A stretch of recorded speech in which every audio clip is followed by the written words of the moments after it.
at how to put one of these snap shelves in. This is not only here for where to put in the snap, but it's also here to give some stability to the finished piece. So I've joined these two pieces as they are supposed to be joined, and now I need to attach them as a little shelf. So this is the edge of my plastic canvas stabilizer, and I want to put my shelf in just a tiny bit below the edge. So what I'm going to do is just sew from the outside to the inside of the stabilizer so that I'm actually just a tiny bit just underneath one little piece of the plastic canvas, okay? So I want to make sure I'm under some of the plastic canvas. That'll give me the little lip I need. I'm just going to pull that up to the knot. And now I'm going to go through my little shelf piece above the plastic canvas. The first little piece of plastic canvas here, okay?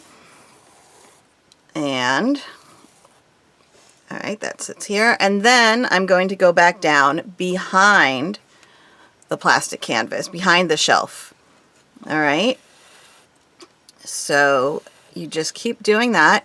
Move over a little bit. So from the outside to the inside of the main shape here, the main bag, then sew down through the shelf, making sure that you've got the edge piece of plastic canvas, that you've actually gone above that, and then back down through the main bag underneath the shelf.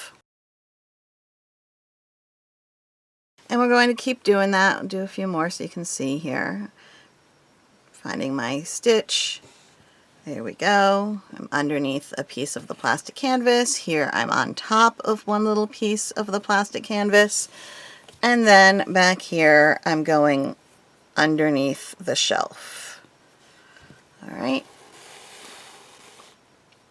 Okay, and just keep doing that all the way to the other end of this to get your shelf in here like this, and that will provide you with your space to put your snaps and also give you a little bit of added stability.